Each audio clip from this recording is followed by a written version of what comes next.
between us? No one. What's up, Gator Nation? Welcome into the latest Gators Online show. Zach Albaverdi and Nick Del Toro here. Hope everybody enjoyed their week, enjoyed draft day, enjoyed seeing Anthony Richardson walk across that stage and become the second highest drafted quarterback in school history. Nick, that record by Steve Spurrier still stands. Don't you love it? It sure does. I'm sure. You know he's walking around the office telling it to everybody today too. Steve probably called Anthony last night. Hey man, congratulations on that. You know, I went number 3 overall. You're not quite there yet, but it's pretty cool to go top 5. It's a great accomplishment. Not as great as mine, but great accomplishment all on its own. Yeah, he's going to take that one to the bank for as long as he can. I don't know. Yeah. I don't know next time that we'll see a Florida quarterback that's in that range, but Anthony Richardson did go there. Let me get something off my chest. Before the season started, I told Gator fans, enjoy Anthony Richardson. You're going to have him for a year. You're crazy. He's not ready. He only started 1 game. He looked awful in the game he started. Okay, cool. Just letting you know. He's going to be here for a year, and then he's going to be a first-round draft pick. You're crazy. What's wrong with you? Do you watch the games? Listen, then Florida starts struggling. And in November, I told you, Anthony Richardson is going to be a first-round draft pick. He's gone. You're nuts. You're out of your mind. We can't even win football games, Nick. He's losing all these games, let alone there's at least 21 other people playing the game who aren't taking the blame for losses. So we hold, just like after we're singing Tom Petty, Zach, we hold the 4s in the air. Anthony Richardson, not only a first rounder, but the number 4 pick overall, a very wealthy young man now. Yes. And listen, he made the right decision. I'm puffing my chest out a little bit, but there were a ton of people saying he wasn't a first round pick. He made the wrong decision. He needed to come back. Yeah. There's 25 million reasons why Anthony Richardson made the right decision. Now, being drafted number 4 overall doesn't mean you're going to the Hall of Fame. It doesn't mean you're going to win a Super Bowl, that you're going to be an all-pro. He still has to put in the work. But Anthony Richardson made the right decision. And we'll get into him. You have the opportunity to sit down with him for an hour this week. We ran a bunch of features from that on Gators Online. If you haven't checked those out, check those out. Zach put a bunch of time in for the YouTube video. So if you're watching this on YouTube, just the link's there. It's somewhere. Hit that link. And it's up, down, left, right, somewhere. But for Zach, I know Zach feels the same way as I do. Congratulations to Anthony Richardson, no doubt. To his family. This is life-changing. You've put in 20 years of work for that moment on Thursday. And we're excited and we're happy for you. No doubt. We're going to talk a lot about AR on this show. We will also get into the other Gators that we expect to hear their names called over the coming days. And as you guys are listening to this episode on Friday and throughout the weekend, I'm sure you guys will see that happen. We'll discuss the latest with the transfer portal, of course, and then we'll get into some UF baseball talk as well and where things are at with Florida Victorious, which Nick reported on this week. But before we get into some more AR talk, I want to give a shout out to our first sponsor. This episode is brought to you by Prairie Dental Center. The doctor is a UF grad who's practiced in Gainesville for 3 decades and has developed a deep understanding of how to diagnose and treat various dental problems, along with advanced skills and knowledge to provide more effective and efficient care to his patients. If you're having dental concerns or just need a cleaning, Prairie Dental Center offers a wide range of personalized care options to meet your individual needs. Give their office a call in Gainesville, 352-373-3431. Tell them Gators Online sent you, and your new patient exam will be free. Now, on Thursday night, we were all tuned in to the NFL Draft. Richardson showed up looking spiffy. I asked him, Nick, if he was going to hit a backflip on stage, and he said he didn't want to mess up the suit. I think he was too emotional to kind of do anything in that moment. We saw a lot of guys get up on that stage and shake the commissioner's hand. He reached his hand out to shake AR's hand, and AR just gave him a big old bear hug. I think he needed a few seconds to like hide his face so he can wipe away some tears.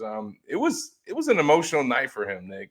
And I think he knew going into the draft that he was going to shed some tears, but I mean, there was nobody that got up on that stage that, cried like he did. And I think felt the range of emotions that he did, because there was a lot that he went through leading up to this draft. Ever since he declared, he had a lot of naysayers, he had a lot of doubters. And then the week of the draft, you got, he was up there as high as number one, and then in the top 5 range for a good portion after the NFL Combine. And then the week of the draft, Nick, Todd McShay puts him at like 20.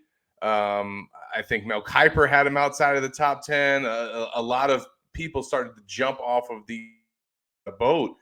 And I don't want to say his stock was falling, but it was up in the air about where he was going to go. And it sounds like, hearing last night from the Colts organization, he was their guy all along. Yeah, you start looking at betting lines, and Will Levis was like minus 450 to go forward to the Colts. Anthony was like plus 2 something.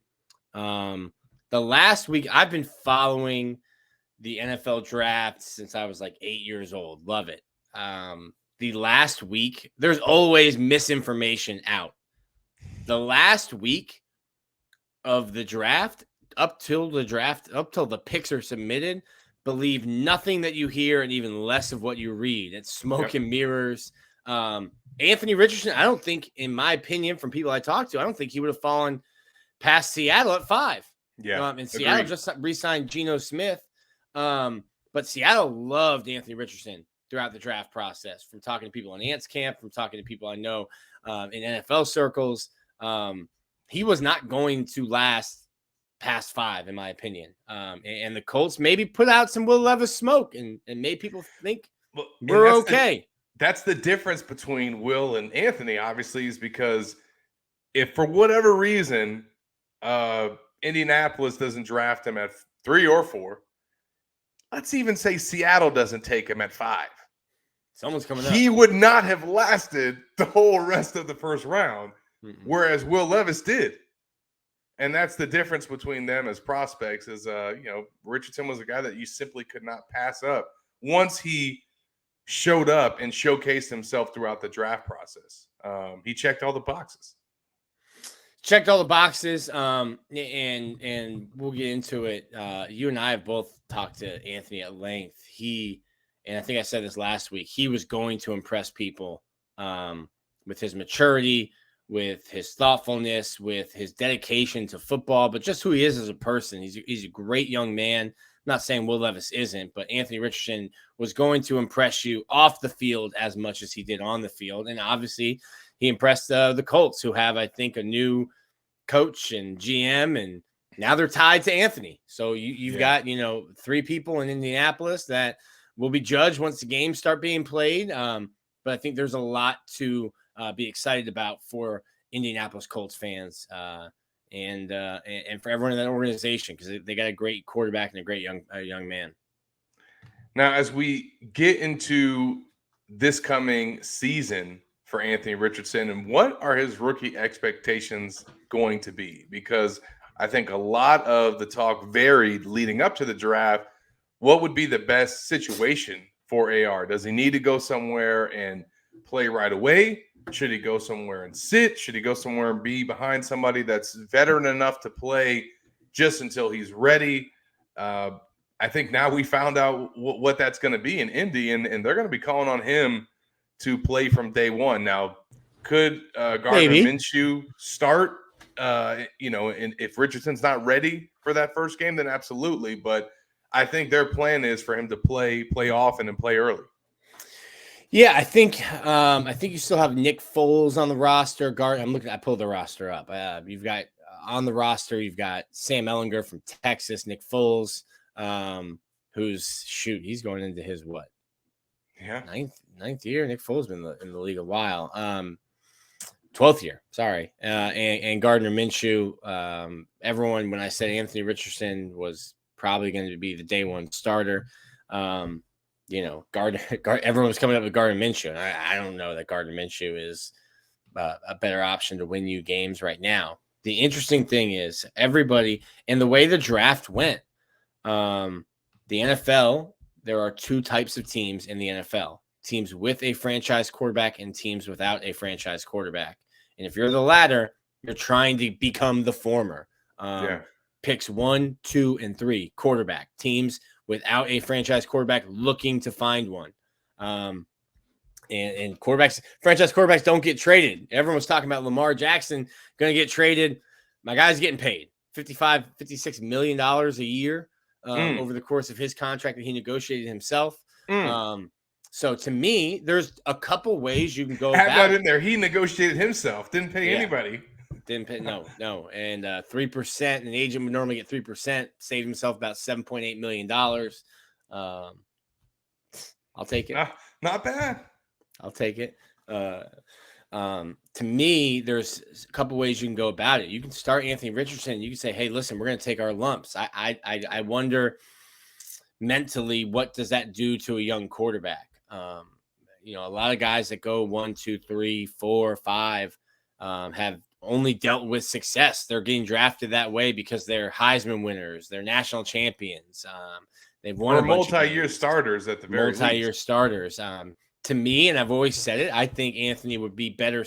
I think Anthony would have been great in Seattle because you have Geno Smith. And Geno Smith, the way that his contract is structured, I think Seattle can kind of get out of it without committing a bunch of money or having a bunch of dead salary cap space. In the first year, in the second year. And I thought, hey, that's a red shirt or a 2 red shirt. You get to go learn from a guy in Geno Smith who had a great season in 2022 and who has been around the game and around the NFL for a long time. I think he would have been same kind of deal in Minnesota with Kirk Cousins, who's on a team-friendly deal for the next couple of years, and same kind of deal in Detroit with Jared Goff. I thought those teams with some established quarterbacks would have allowed for this. I don't know that there is a quarterback on the Colts roster that gives you a better chance to win right now than Anthony Richardson. So it will be up to the Colts to decide, do we want to throw Anthony Richardson into the fire as our day one starter? Or do we want to, for better or for worse, ride with Nick Foles, Gardner Minshew, for as long as we can before we have to give Anthony the starter? Anthony Richardson, as the number 4 pick, will be the starter in Indianapolis at some point, whether it's week 1 or week 8, at the very latest 2024. Absolutely. And I think as we, look at his landing spot, Nick, you mentioned the possibilities. I think Seattle would have been great. Talk about going to the other side of the coast, though. For real. That would have been a hike for him and his family. Which, by the way, it was really cool to see that moment with him and his brother. For folks that haven't seen that, his brother wrote him a letter that they played for him. And poor guy, they made Ant just cry all over again, having to watch that video. But, man, I think that he got into the perfect situation and the perfect landing spot for, a few reasons.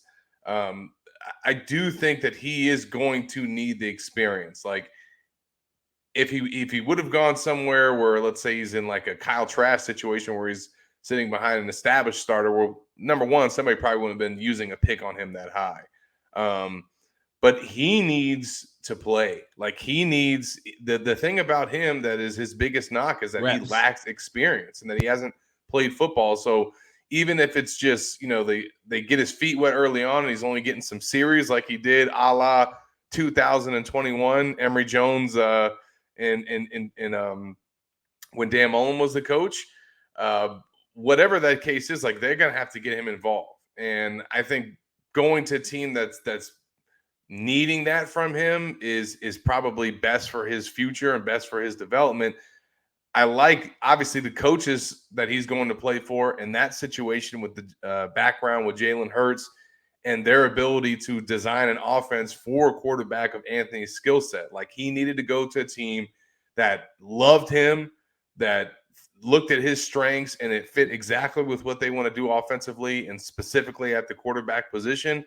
And he checks all those boxes. And I think that seeing the way that they built their guy that's there now, Shane, he built that offense with the Eagles and Jalen Hurts. Like, that is a lot of what they're going to do with Anthony Richardson. And I think that he's excited about that. And when he knew that was a possibility, that was, I think, a landing spot that he hoped for. And then last but not least is the quarterback room that he's in. It's designed perfectly to where if he's not ready, one of those guys should be able to step in. They're not going to probably deliver a lot of success for the team, but they can at least be a holding, pattern until Richardson is ready. So that's great. But I also think those guys that are in there with him, obviously you're in there with Nick Foles, you're in there with a Super Bowl winning quarterback. So just being able to be around that guy, have him rub off on you, get to learn some things from him, the process, that's great for Anthony.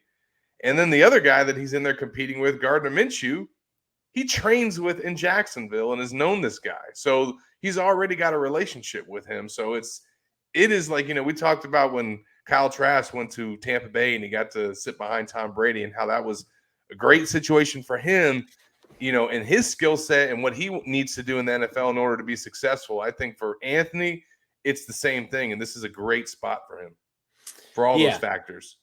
Yeah. And shout out to the guys on the message board who didn't like this take.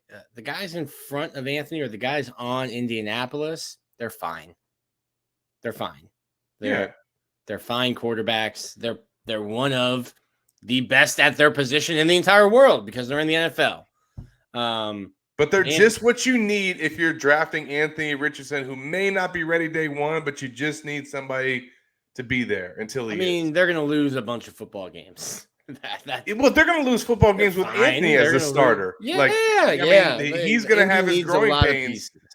And they said that. They were like, look, you guys, he's not going to come out and be a superstar from day one. Mm-hmm. And as Colts fans, you guys need to accept that and support him and get ready because he's not a day one starter in the sense that he's coming in polished and, he's just scratching the surface of what he's going to be. But it's going to be exciting to watch. You're going to see him play. It'll be interesting to see if I don't know has it like been announced yet or has anyone said if he's going to wear 15 or will he go to 1? We'll see. He has not had his introductory press conference at the time that we're doing this. Teams 1 is open and 15 is open. 2 is not open. 2 to me would be the number that you would that he would go for. That's his number. He might remember Cam Newton. Cam Newton wore 1 in the NFL though, so he might follow Cam's footsteps. But here's the thing that I love. He's sick of the Cam Newton comparisons, the Lamar Jackson comparisons. He got asked when he was on the stage by NFL Network about the Cam Jackson moniker that he gave himself in high school. And Richardson was like, yeah, I did. But there's no more Cam Jackson. It's Anthony Richardson now. And it's time to create my own legacy. And I thought that was awesome. You got kicker. Kickers are weird. Kicker Matt Gay. Where's number 2? I don't think Richardson doesn't strike me as a guy that's going to pay for a number. No, listen. I don't think 2 means that much to him, Nick. There might be. There's a hierarchy to me. If I'm him, I'm taking 1. I don't want to wear 15 anymore if I'm him. At 15, he made the move to 15 for a marketing reason. For a marketing reason. And then prior to 2022, the marketing campaign was completely abandoned, shifted. We don't want any association with that. So that's why I don't think he wants 15 anymore. To me, this is a kicker who's got 5 years of experience. We're not talking about a 14-year veteran who has been wearing the number for a long time. You might just tell the coach or the GM, hey, I'd really like to wear number 2. And the coach or the GM might be like, hey, man, we could have 8 other kickers in here who would love to wear any number we give them. The number 4 overall pick wants number 2. They would gladly wear number 97. Yeah. How's 0 sound, buddy? 0 sounds good? Thank you. You're still employed. I think he gets 1. Well, let's go 1 or 2. Did you ask him? I have not asked him. Zach, you get a whole hour. You're just sitting there chopping it up with our guy AR, and you don't even ask him. What number do you want, bro? I had a lot of questions for him, but that was not one of them. That is a good one though. That's where you would have came in. That's where I come in. Let let's Listen, do this. I had you there for another interview that we're going to put out soon that I will not give any details on. But had you not been there, a question would not have been asked that would have turned into this great episode that's going to come out soon. So, bro, I forgot about that. Sometimes I need my sidekick, Nick. I forgot about that. I'm about. It's coming out. I'm about to start hounding you on a daily basis to get that content up, because especially I don't know if people who are in college right now will know it or appreciate it, but people our age, Zach, 34, people who were in college in 2007, 8, 9, fans that were rabid fans during those Tebow years. This is a story that we have been. This was the original message board rumor kind of story, and we've got answers coming for you. But and we got two different versions too. Yeah, too, yeah. So That's somebody's lying. Somebody's lying, and we just present the facts and let you decide. But Zach, I want you to. I think the best way to do this will be kind of peel the curtain back. Give fans the inside. What's the genesis of the idea? Obviously, the idea is, hey, I would love to get an exclusive interview with Anthony Richardson. A bunch of people would. Sure. But tell fans, what's the process of requesting this? Who do you work with? And then once it gets accepted and you set a date, what's the background that goes into and the legwork that goes into, all right, I got to get my questions ready. We got a one take. We got 30 minutes. We got an hour to do this. What's the setup? What's it like? Take us through that moment, that day. No doubt. No, I appreciate you, because you gotta look at it like that, right? Like,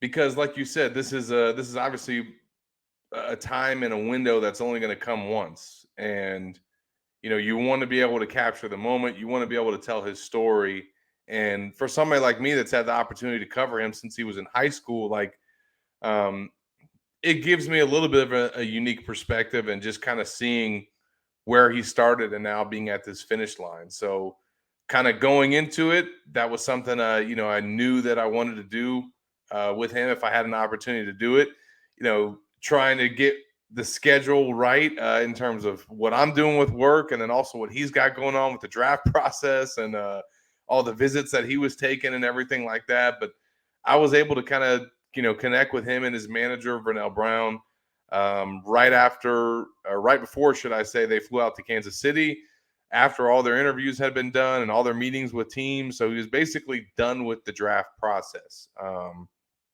and had an opportunity to sit down with him for over a half hour, and then also with his manager as well for close to that. And it was great, man. I've known both of those guys for, combined over a decade. Hey, when you throw you into the room, you throw Derek Jackson into the room, Vernell, and just a couple kids and don't from forget Gainesville. And don't forget Cedric Daniels too, his high school coach, who was at the draft on Thursday night, and he posted a picture of him, meaning Cedric, Vernell Brown, and Derek Jackson, 3 Gainesville high school alums from East Gainesville, now at the NFL draft as, 3 very important people in Anthony Richardson's life, all there to kind of celebrate that moment with him. So, and that was kind of one of the things that I wanted to try to capture or take from this feature that's out right now at Gators Online on this YouTube channel. And if you haven't checked it out, definitely I encourage you to do so. It's Anthony Richardson's journey from hometown hero to the NFL. And it was interesting because, as you know, Nick, he's been doing a whole lot of press, whole lot of features done on him, some really, really great stuff out there. In-depth story from ESPN. He had a feature on him in GQ. There's been some videos that came out on draft day as well. A lot more production than what I had behind mine.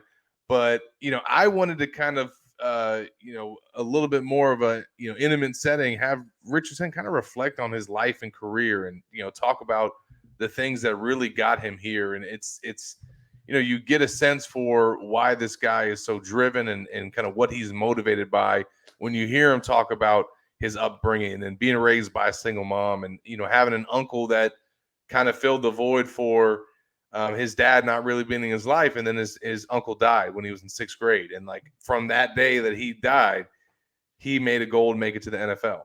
And, he grew up in Miami. So, I wanted to try and ask him some questions that I didn't feel like he maybe wasn't talking about in some of these other interviews with national media that didn't know him as much or know his story or know his motivations. And I knew that he carried a big burden on his shoulder coming to Gainesville, or coming to Florida rather, as a guy from Gainesville. Yeah. And not just being a local player, but a quarterback. That's even more pressure, more expectations. And, as he said to me in the interview, like, it was never his dream to go to UF. Like, he grew up in Miami. It's not like he's always been a Gator fan. But once he got to Gainesville, once he was here in junior high and high school, like, that became the goal for him. And once he got that good as a prospect, you remember, Nick, like, he was getting called hometown hero before he even showed up on campus. Like, those pressures and those expectations were on him. And what I wanted to highlight in this video, and what I thought was one of the most fascinating things about him and his season and his story, was how he had to get over that and come to grips with some of those pressures. Because while he appreciated all the love and like all the connections that he had from his family and friends being in Gainesville, like, that weighed on him when he wasn't having success and when he was struggling and when things weren't going well, because it's not just the Florida fans that you're disappointing in the swamp, who you can hear the boos, and the sighs in the stands, but you're also upsetting all these people that are sitting there that you grew up with and that are coming, kind of looking to you to be, quote unquote, the hometown hero. And he said that going through that game against Kentucky, going through that game against USF, kind of getting to his lowest and figuring out why he was struggling mentally was because he was putting too much pressure on himself. And he was trying to live up to this hometown hero thing. And as he said, play hero ball and feel like he had to put everything on his shoulder, and he had to put this cape on, and he had to be Superman, and he had to put on for his city, and he had to put on for his friends. And like, he had to play so well that he could be a first-round draft pick instead of just playing like he played when he was in high school and not thinking about all those things. And in talking to Anthony, I think you'll agree with this. Talking to him is so frustrating at times. I talked to him after the Kentucky game. Don't tell Rick. But that Kentucky game, he's thinking, I'm playing Will Levis. This is the guy that I'm being compared to. He's a better passer. I'll show you. It doesn't help that he get rolled up on the first passing play of the game. Yeah. And you're hurt. But then you talk to him after the game, and he tells you what his thought process was. And you tell him, you can't be thinking about that. He's like, I know. And then he'll make the same mistake again. Then you're like, oh, I'm talking to a 20-year-old. His ability to look inside of himself and to assess himself and decisions after the fact is so mature. Yeah. And then I think what you need to get from him then is, okay, well, that's awesome. It's hard for me as a 34-year-old man to look inside myself and say, hey, I'm messing up. I shouldn't have done that. You like to make excuses instead. He does a really good job of self-assessment, and he's hard on himself. He owns it. He owns it. But the thing to me is that you could tell he would listen to that outside. And sometimes it can be a chip on your shoulder and help you play better. But a lot of the times it's just because so much of it was encouraging.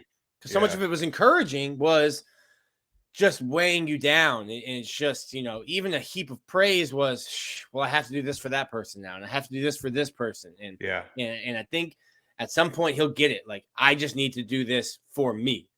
For my brother, for my mom, for my family, for my tight, small inner circle. That's who I need to do it for. And most importantly, instead of being the hometown hero, I need to do it for myself. I need to be Anthony Richardson's hero. I need to be the hero for my little brother. I think his name is Corey. I could get that wrong. Yeah. I need to do it for Corey. So not Bender. But I think that's one thing that has always stuck out to me about Anthony is just that level of maturity, but also still a 20-year-old kid. Yeah. Still he couldn't even walk into the liquor store and buy a drink on his own. Couldn't even buy his own bottle of champagne. Couldn't Oh. even buy his own bottle of champagne to pop last night.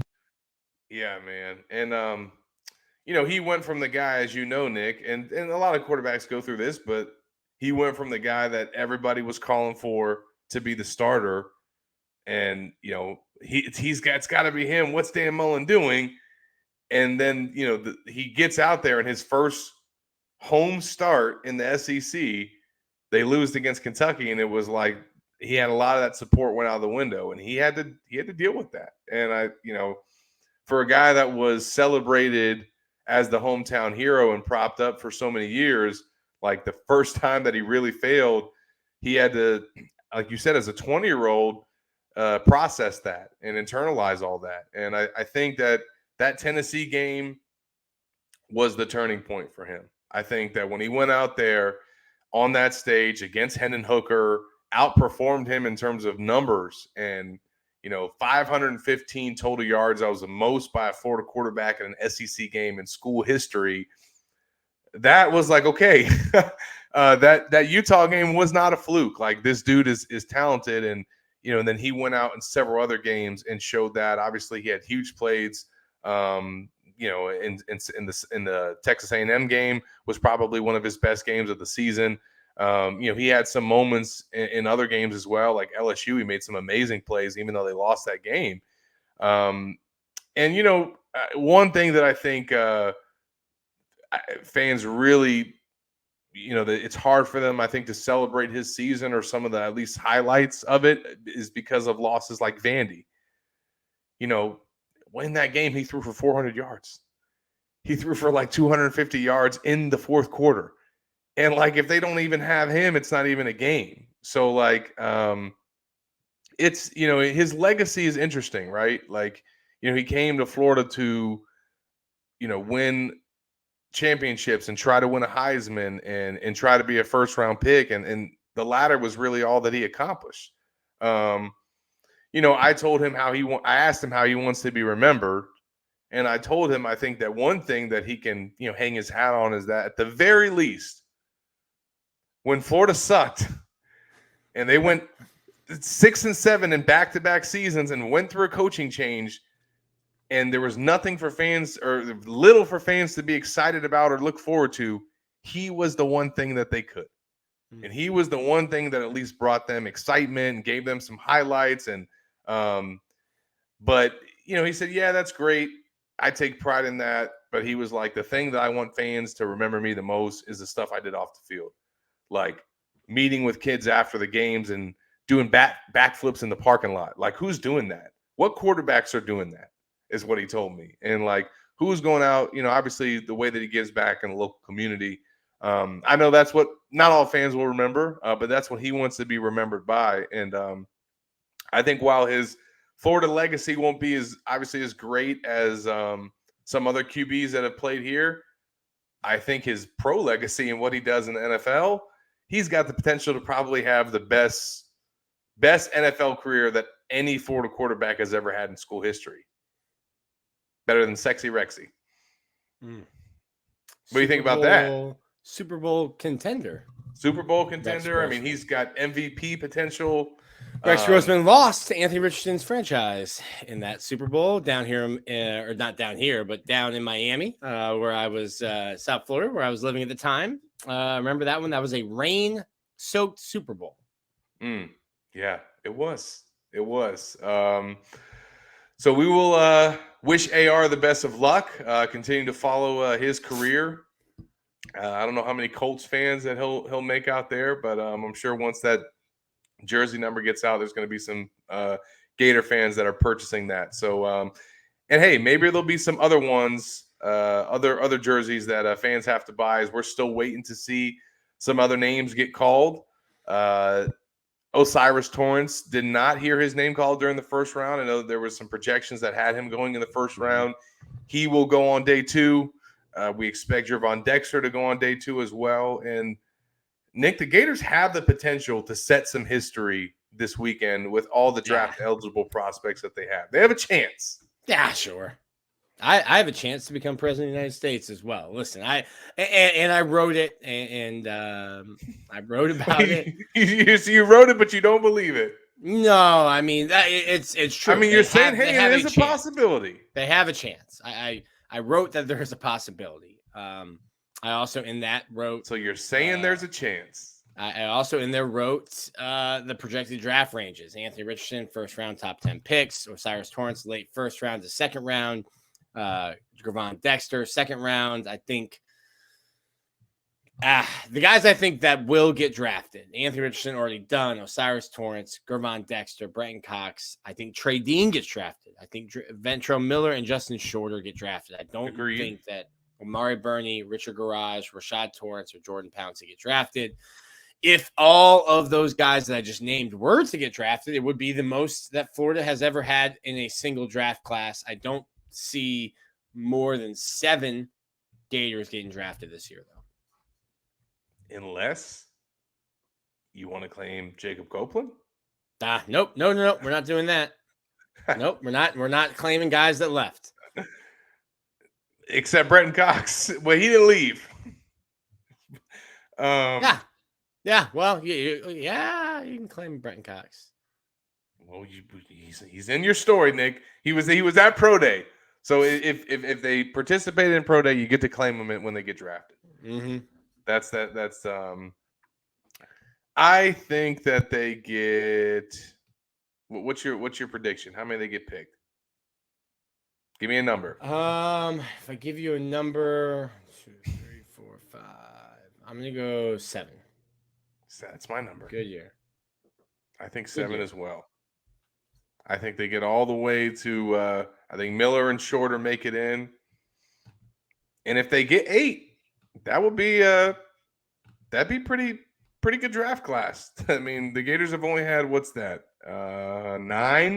years where they've had 8 players drafted. So that would be the 10th time that's happened in school history. If they can get 8 guys drafted, they've only had 9 drafted 3 times in program history, and then school record was 10 in 1978. So good luck to all those guys this weekend as they wait to see what their NFL futures hold. And for the guys that don't get drafted, though, they're going to probably have an opportunity to, sign as undrafted free agents. And I think guys like Richard Garage are going to have opportunities to make a team. I think if Amari Burney got into the right situation, he could potentially make a squad because of his athleticism and that 40 time that he's got. Like he could get himself on a team with some special teams opportunities. So we'll see what that has to hold. But obviously, the guy that was the headliner was Anthony Richardson. And with his departure, Nick, the Gators are left to replace their starting quarterback in 2023. It is a offseason battle between Graham Mertz and Jack Miller that was not settled in spring camp. I don't think anybody expected it to. However, I think it's fair, in my opinion, to say that Graham is the front runner to win the job. I don't think that he's, has a huge lead, but the signs are there, right? He got the start in the spring game, and by that meaning he was the first one that got to play with the starters in the first half. Now, Jack got the whole second half, but Graham got the first opportunity. So we're taking it like it is. He got the first snap. And we had our latest What We're Hearing piece that we put out on Friday at Gators Online. Some good notes in there from Keith Niebuhr about Graham Mertz and what he's like behind the scenes and how some of the stuff that we've heard in terms of this guy always being in the facility, the work that he puts in is all, it's not coach speak. Like the dude is there 24/7. But one thing that Keith noted that I thought was interesting was Anthony, and I know this for sure, is he's not as vocal per se in terms of his leadership style and kind of how he goes about motivating guys. That's something that he had to kind of take on more this year. But he has more of a quiet side, quiet demeanor. He will be outspoken and he will speak up. And when he does, his team, he definitely got the respect and attention of his team. But just his personality, he is not as outgoing. Mertz is not like that. He is a little bit. He puts himself out there a little bit more. He's more engaging. I think a little bit more vocal. That is one thing that they like about what he's brought to the room. Because I also think Jack Miller kind of fits more into the category of Ant. He is also kind of more reserved and not as outspoken as well. And then the last note here on Mertz, and I think it's important to point out. And this is also from Keith Niebuhr, who Nick had a chance to go down this past week and visit with Billy Napier at his speaking tour in Fort Myers, and wanted to get his kind of second evaluation of the quarterback play in the spring game after having a chance to watch it. And he said to us when I asked him after the game, just trying to evaluate the quarterback play, the classic, hey, we're going to watch the tape. I'll give you some more feedback the next opportunity we get together. That's what Billy said. Well, we wanted to know how he felt after watching the tape. And he gave one very telling sign, Nick, or should I say stat, that to me spoke volumes about how he feels about Graham Mertz and his performance in the spring game. Because Nick, what would you say is what's your pulse on how the fans felt about that performance in the spring game from Graham Mertz? Bad, in a word. Not excited. Nope. Not inspiring. But if you want to get his head coach's opinion on it, very telling in the first thing that he said and how he characterized his performance. Billy reiterated what he said after the game, which was that, he felt like there was some points left on the field and some other guys around the quarterback that made it look worse in terms of production than it really was. And he said 2 missed field goals, 2 turnovers in the red area. That was a fumble by Caleb Douglas, and then a high snap by Roger Kearney that went over Mertz's head and was recovered by TJ Searcy. So Napier says we could have played better around the quarterback. But here was the telling stat. He says, overall, the quarterback rating for Graham was 145. I think Jack was a little less than that, so some good, some bad. Now, Nick, can you tell me why that 145 number is key? Do you remember? Because I don't. Last season, I forget what game it was, but Billy was asked by one of the reporters to evaluate Richardson's performance and more specifically, what are kind of his benchmarks to determine whether or not he had a good game. And Napier revealed that passer rating was the most important stat that he evaluates and added that 145 plus. 145 plus is the number that they hang their hat on. Anthony Richardson had 4 games last season where he had a passer rating of 145 or higher. So for Billy to be asked about how the quarterbacks played after having a chance to rewatch the game, and for the first thing and really the only thing for him to point out about their play was that overall, the quarterback rating for Graham Mertz was 145. I thought that was pretty telling, saying, hey, this guy basically performed at the standard that I want. And, Jack was a little bit below that. So what are your thoughts, Nicholas? It's as I said with AR, I think wins and losses, it's more than the quarterback stat, even though it just kind of falls on the quarterbacks. To me, I think Florida doesn't have. I think Graham Mertz would be great on a team that has a bunch of dudes like Georgia has. I think he'd be fine with the kind of talent that Lincoln Riley has assembled at USC.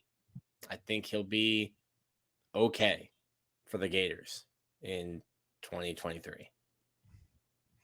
Well, that brings us, I think, to the news that's happened this past week. And right after we got done recording this podcast, Nick, during the podcast. Yeah. Antoine Powell-Ryland hit the portal, and then a couple days later, Xavier Henderson followed suit. The Gators have now had 3 players from spring enter the portal, David Connor being the third, although that happened during camp.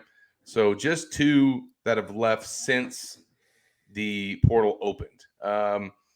And what's interesting, Nick, is that where Florida stands right now in its portal strategy, and then just with its roster, like they're not trying to lose guys, and they're not trying to push anybody out the door. Like that all happened after the season. So Antoine Powell's departure was not something that they wanted, and I don't think they were happy about. And obviously Xavier Henderson, as starting wide receiver, was not a guy that they wanted to see go. So they don't expect to lose any more or have any more transfers, according to sources that I've spoke with, and they don't want any more. They want to keep everybody that they have on the roster. Now, let's talk about why these 2 guys left. Antoine Powell-Ryland, I think a guy that has kind of been waiting for his opportunity to start. And again, this is just my opinion, but waiting on his opportunity to start. He's behind Brenton Cox, obviously. And then when Brent Cox gets dismissed, he gets his opportunity. And he started 5 games last season, basically, returned as, that was his job coming into 2023. Well, not anymore, because Princely Umanmielen has been moved from defensive end to outside linebacker and is now basically the starter there. And to me, him hitting the portal boils down to that. Like, his job is basically taken that he was supposed to have now on a full-time basis. Yeah. Now, there may be other reasons for why he left, but that, without question, is probably the driving force. Now, what's the driving force behind Henderson leaving? That one is a little bit more complicated because, I said last year that what was going to happen with this portal was you're going to start getting into situations where you're going to see players leave their programs and there's really nothing wrong with where they're at. Like, they're getting playing time, they're a starter, they're good situation with their family, good situation with the coaches, they got friends there, the whole 9, but they just leave because they want a better opportunity or they get an NIL offer. For Xavier Henderson, like, he had not a lot of reasons to leave Florida, put it like that. I mean, obviously he's coming back as a starter. He was one of their most featured guys throughout the spring, caught 3 touchdown passes in the last scrimmage that they had before the spring game. And then in the spring game, he was the most targeted receiver in the game. So he ain't leaving because of that. No. He lost his position coach right before spring camp, so that could have maybe but got his position coach back. But yeah, and then he gets his old one back. who in hearing we heard from him, Nick, like he clearly loved that guy and was like, he said he was excited when Billy told him that he was coming back. Billy told him that Billy was coming back. So it wasn't that. So why did he leave? Well, from speaking to some sources close to the situation,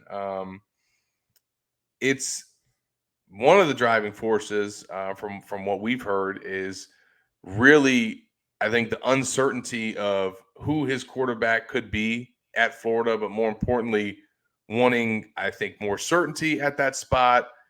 This is Henderson's senior year.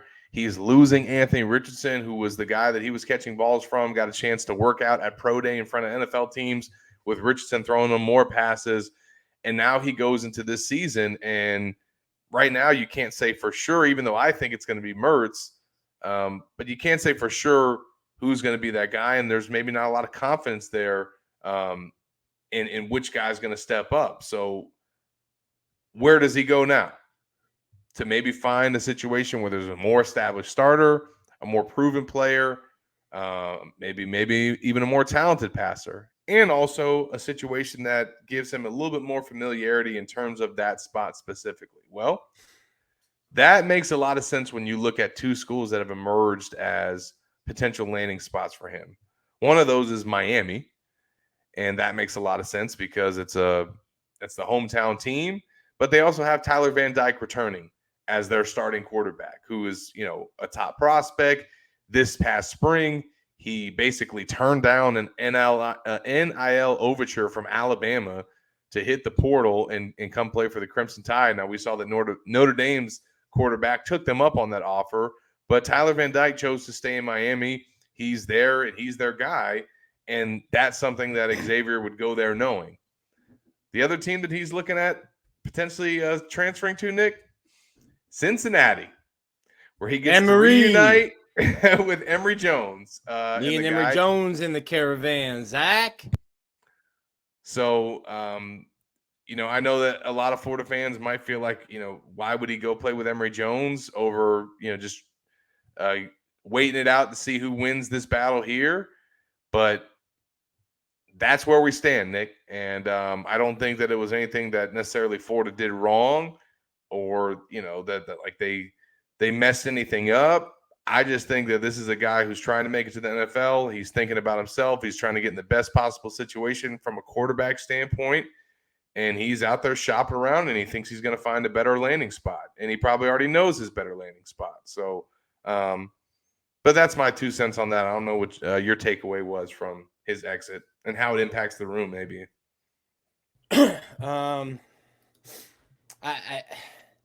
I don't think he would. Let me add this too. I don't think he was losing his job to Caleb Douglas. He was not losing his job to Caleb Douglas, who you just mentioned had a fumble in the game and has had an issue with drops. Has Caleb Douglas had a good spring? Yes. When you play a receiver position, the literal name of your position is to receive. You can't drop passes. That's something Caleb Douglas has to get better at, has to improve on. You lost a starter. Florida will spin it and say Caleb Douglas came on and so-and-so came on, and Khalil Jackson had a great spring, and Andy Jean's great. So maybe he was just trying to secure playing time. His playing time was secured. On the other hand, I don't think Florida's going to throw the ball a lot or throw the ball super effectively next season. You probably, if you're a receiver, want to be in an offense where you're going to be featured more than the receivers will be in Florida's offense, or have a quarterback throw 40 times a game.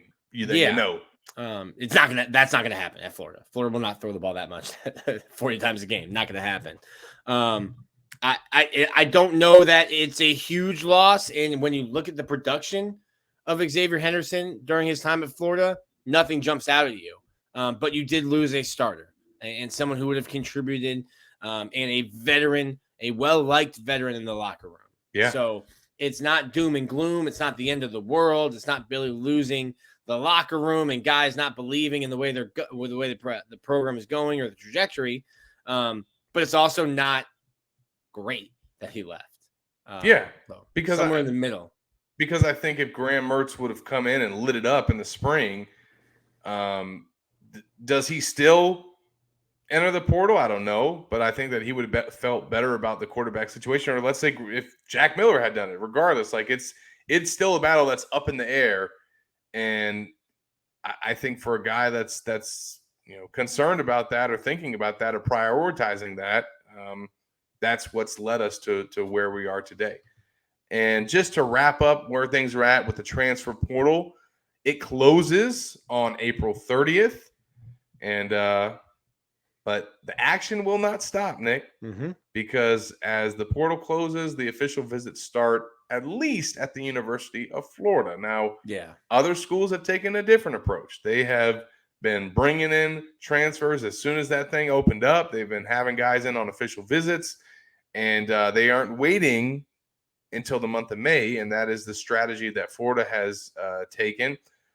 What are your thoughts on it? And, what do you think about how they've gone about it? I know you touched on it in the piece that we did on Friday, what we're hearing, but it's clear that as we've mentioned before, Florida's using this 2-week window as more of an evaluation period, building a board. They have made some offers now. They have offered some kids, and they have at least scheduled one official visit that we know of. But they are moving in silence. But they are also taking their time, and they are really going to ramp things up during the month of May, it seems. Perception becomes reality. And I understand why Florida, in their mind, their reasoning for not wanting kids to publicize their offers, for not having guys on campus right now. In my opinion, one is you had a super booster at Miami last year saying, wait, Florida's talked to you? What's like the NIL package? Because here's an extra $25,000. Don't go to Gainesville. Don't visit them. We'll pay you to come to Miami. Yeah, the Maryland defensive lineman. Florida's had an unprecedented offseason because this is NIL is new, and they had a guy who just felt like picking a fight with Florida, and they had to then contend with somebody who may or may not have been playing by whatever rules and restrictions the NCAA was going to try to enforce, with their gums, because the NCAA doesn't have any teeth when they try to enforce rules, unless it's Will Greer back in 2016. Woo! So picked at that scab. So I guess, yeah. I mean, poor Will. Shout out to Will. I've been talking to him. Let's try to get Will on the podcast. And Florida then doesn't want, like you said, they don't want to lose anybody else. And you'll get kids feeling some type of way if we're bringing in 4 tight ends, if we're bringing in 4 guards, 4 offensive tackles, safeties, another quarterback. Kids start feeling some type of way. I don't agree. And by the way, you're doing that while the portal is still open, and then they can enter it. Yes. I don't agree with Florida's portal strategy. By the time Florida is contacting guys, they some of them know where they're going. And most of them know where they're going, I think it's fair to say. You don't have the luxury of starting to scout players once their name officially hits the portal. You can't talk to them, allegedly, until they're in the portal. That's tampering. That's illegal. And the big bad NCAA watchdog, who always makes sure people follow rules, will be on you if you don't follow those rules. So to me, Florida is not tampering, but you need to be scouting guys. You have an entire apartment. We wrote hundreds of stories, Zach, about the Army. You have somebody in Bird Sherrill who is in charge of the portal and scouting guys. He worked in the NFL in scouting. I don't care if this guy doesn't go to the portal. Once he hits the portal, we don't start scouting him. You need to have a book and a file to hand to the coach. Hey, coach, this guy's officially in the portal. We can contact him. Here's the scout. Here's my opinion of him. You can't start that process once the name hits the portal, because by the time your scout is done and by the time you go to the coach and say, hey, this is someone we need to talk to, he's on an official visit to Oklahoma or to Miami or to Georgia or Maryland. He's already starting his decision process. You can't start your scouting process when guys hit the portal. You have an entire department of people being paid to do this. They need to be doing that job as the season goes, looking at JUCO guys during the season, during fall football. Like Bird Sherrill's not drawing up X's and O's and not part of the game plan on a week-to-week basis. You need to be scouting guys. I will say, but you can't scout them until you know that they're transferring, though. No, absolutely you can. And if they never transfer, cool. We have a file on this guy, and if he transfers, if we play their school, hey, look, hey coach, here, this will help you on your game plan. This is our opinion and our scout of a guy who you will now face this week. So we did it for the transfer portal. I'm suggesting that members of the Army need to be breaking down film all year long on potential guys. Hold on. I just want to be sure, because I think that the turnaround. Bird Sherrill's job title is Director of College Personnel. His entire job is to evaluate and scout college personnel. Just like they do high school Just guys all year college. long. You know what I'm saying? But just like they do with high school guys all year long. Yeah.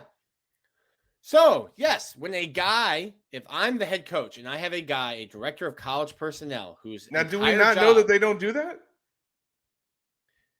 like I said to start this rant, perception is reality. And I Florida see. has done a great job in the transfer portal. Some of their best players from the team last year and from the team that we're going to watch this year are from the transfer portal. That was also though, and I think this is to your point, with a 45-day window versus a 2-week window. So the time to build your board the time to build your board is 365 days out of the year. Hey, listen, Caleb Williams is my number one quarterback. Can we get him? No. Is he coming? No. Do we need to have a scout prepared for him? Yeah. Because if Caleb Williams hits the portal, we already know whether we want him or not. We don't want to start scouting him when he's in the portal. I think you have people in a position already in your organization, and their jobs are to do this. And you're not tampering, you're not cheating by scouting guys who are not in the portal. You just can't contact them. So to me, it looks like Florida's portal strategy is, well, once they're in the portal, we'll start our process. And you're too late. You're too late if that's your process. And if that's not Florida's process, but also tell me, and I'll retract my rant from just now. But to me, that's the process that's happening right now. Let me add this too. Many programs don't have college personnel staffers, so they cannot scout college players all year long.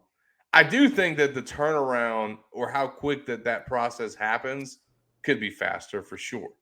And again, I don't know what the speed of it is or what the timeline of it is, but if you are waiting until guys are officially in the portal or they announce, even if they're not officially entered yet, and then that's when the process starts, I think that's got to be what, a 24, 48-hour window tops in terms of you make a decision in that window, whether or not we're offering, pursuing, getting them on campus. Like, it can't be days or a week-long process. And I don't know if it is. I'm not accusing them of that.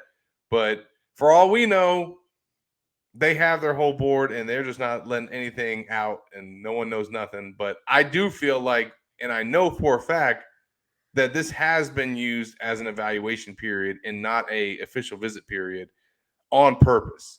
And there is something to be said about that. And I like your suggestion, Nick, of having a basically a year-round board of every position at the college level, just like you do at the high school level.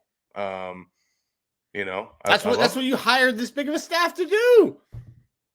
Don't have us write stories about the Army and it's unprecedented. And Florida's given Billy Napier more money than any coach has ever gotten to have a staff, to have an Army, to have people to do this. You've hired people to do jobs. They need to be doing them. To me, it makes no sense. You should have, if NIL or not NIL, the transfer portal has created recruiting and coaches. Every single coach in the country will complain to you about having to continue to recruit your roster. And it makes the job harder. But you have so many people inside that building working. You should be treating college and college personnel the same way you treat high school recruiting. You've got a board. These are our guys. If they become available, we already have a file to hand to Sean Spencer. Hey, we love this defensive tackle. We think that we should talk to him. Here's his cut-ups. Here's our take as the college personnel department on him. If you like him, here's the contact number. He's in the portal. We can start talking to him. Not, hey, it's April 28th, and this guy just entered the portal. What do you think? You don't start your process when guys get in the portal. That's my point. And Florida, probably better than any other school in the country, has a staff big enough to handle that kind of workload. And if Florida is doing that and we're off base, then I'll retract that. It does not appear that Florida is operating that way. And that's where I have issue with it. If you are operating like Lil Wayne, real G's moving in silence like lasagna, then you better have some results, because there are massive holes on your roster that you need to fill. And listen, everybody in the transfer portal now, they have warts. There's reasons why they're in the portal. They got beat out for starting jobs in spring. You're not going to find studs, the best players in the country in the transfer portal. That you might get some diamonds in the rough and stuff like that, but you have to be able to upgrade your roster. You can't count on Ricky Pearsall every spring.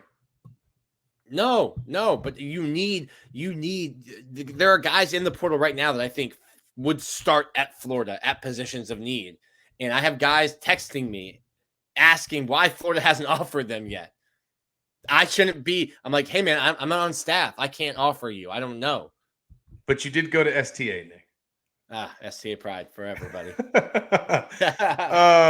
All right, we're going to switch gears here, wrap up this week's show. Listen, we will continue. No. Oh, no, we can't do that. I got to toot my own horn. But definitely make sure we will keep following this at Gators Online. Once the portal closes and the visits start, we will have all that info for you guys and let you guys know who's coming to campus, try to catch up with some of these transfers. And as Nick said, we'll see what this portal strategy produces in terms of results in the coming weeks. Before we get to our last couple segments, I want to give another shout out to one of our sponsors. And I want to encourage all Florida fans to go and check out rogueshop.com if you have issues sleeping, chronic pain, and or anxiety and stress.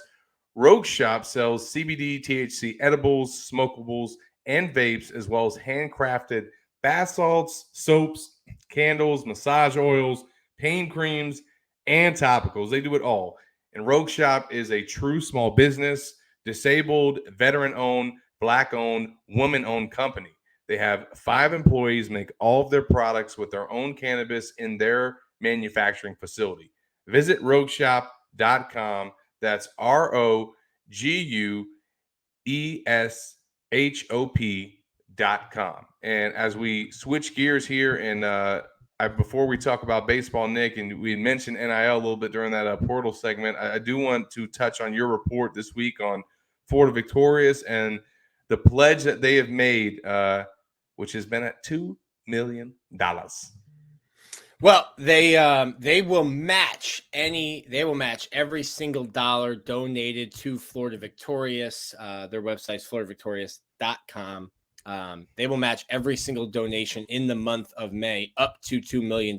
So if Gator fans pledge $2 million to Florida Victorious, which goes directly to student athletes that they work with, that's money. That's like Gator Nation donating $4 million, because the Florida Victorious Foundation will match up to $2 million. So we just got on a transfer portal rant. We just got on, we're on a recruiting rant. So once you sign guys, and Florida Victorious is only working with student athletes that are enrolled at the University of Florida. But I think the best advertisement for recruiting is when Derek Wingo or when Graham Mertz, when somebody, Jaquavion Fraziers is hosting a recruit. Shoot, man, is that BMW you're driving? Is that a new Dodge Charger? Yeah, man, Florida Victorious has hooked me up with this. So I think some of the best advertisements you have are the people you work with. And Florida Victorious and Gator Collective before them always took care of their contracts and the Florida student athletes that they worked with. So, including Anthony Richardson. They're trying to make a splash. Yeah, I mean, obviously Anthony Richardson was a guy that benefited from that and was very vocal about how it benefited him. And who knows, maybe he's part of that pledge, Nicholas. I think he might have a few extra funds maybe that he could dish out. So listen, I'm not pocket watching, but there's some commas in his soon to be bank account. I think Anthony Richardson would not say no if asked, but I think he'll be doing some charity stuff in Gainesville, East Gainesville, knowing the kind of guy he is. Absolutely, and Indianapolis as well. I think that community is definitely going to benefit from AR being there. As we wrap up this week's Gators Online show, as we always traditionally do during this time of year, we will give you the latest on UF baseball. And unfortunately, Nick, they didn't have me in Columbia, and they suffered the consequences. Yeah. Well, first off, let's do this. Let's if you are a local business or if you are listening to this and you would like to sponsor the Florida Gators 5-minute baseball segment at the end of the show, we will name this segment after you or your product. Sponsor here. I'll wear a t-shirt. Florida suffered a sweep on the at the hands of the Gamecocks up in Columbia. Listen, the SEC is tough. Arkansas was swept. Vanderbilt was swept. Vanderbilt, the top 5 teams are losing. LSU lost on Tuesday night. College baseball, there's a lot of parity. South Carolina is 24-1 at home this year. That's a place founded ballpark where they play and they play well. Looking at the schedule, I think Florida still has a chance to win the SEC. I laid that out on the Gators Online message board, a path to Florida winning. I think when you look at what they have left, Florida goes, they have Missouri on Friday, Saturday, Sunday this week. This is a series where I don't ever really call for sweeps in the SEC, but this is a series that Florida can sweep with an SEC team in Missouri that is last in the SEC East. Then you go to Texas A&M. Texas A&M, I did not see if they won or lost last night against Arkansas. I think they lost, which would make them 9-9 in the SEC play. You have to go to College Station, but that's a Texas A&M team that doesn't really have an identity and has struggled mightily this year. So if you can win 5 of your next 6 SEC games, then you have Vanderbilt, who's just ahead of you in the SEC East. A series win at home against Vanderbilt puts you ahead of them. Arkansas and South Carolina. South Carolina has to go to Arkansas. There's definitely a path for Florida. Florida ends the season with series against Vanderbilt and Kentucky. 2 teams where if you handle business against them, you'll vault yourself up in the SEC and the SEC East. So Florida needs to get some things figured out. Right now, the walks per 9 is the worst in Kevin O'Sullivan's 16 years at the University of Florida. Stop giving away bases for free. Seems easy. Throw strikes. And then we'll see if the bats, which got some hits last weekend in Columbia, but didn't get the hit. When you had runners on second and third, when you had a runner on second, guys in scoring position, getting that hit that gives you some momentum is huge in college baseball. So big weekend against Missouri, great opportunity for Florida, not only to get back on track, but to get some confidence. And we're not the team that lost to South Carolina. We're the team that can come in and can dominate the teams we're supposed to dominate. You're supposed to dominate Missouri. We'll see if Florida can do that this weekend at Condren Family Ballpark. And Nick, if things aren't looking good and my services are needed in the stands, call the bullpen. When a coach comes out to make a pitching change, they come in, they say, we need the righty. I might just send you a GIF if Florida's down tonight. Zach, gotta get you to the park. I need to come out there at some point for a rubber match when the next one is, because I need some Halo donuts, man. That's a Sunday. Well, looking forward to it. Looking forward to seeing how this draft plays out for the rest of this weekend. Once again, congrats on Anthony Richardson for going 4th overall. And the next time that we visit you guys, the transfer portal will be closed and visits will be happening. So stay tuned to Gators Online for all of that news, not only on the transfer front, but the recruiting front with Corey and Keith. We got you guys covered all around. Nick will be back at the ballpark this weekend as well. So we'll recap how that series went. For Nick Del Torre, I'm Zach Albaverdi.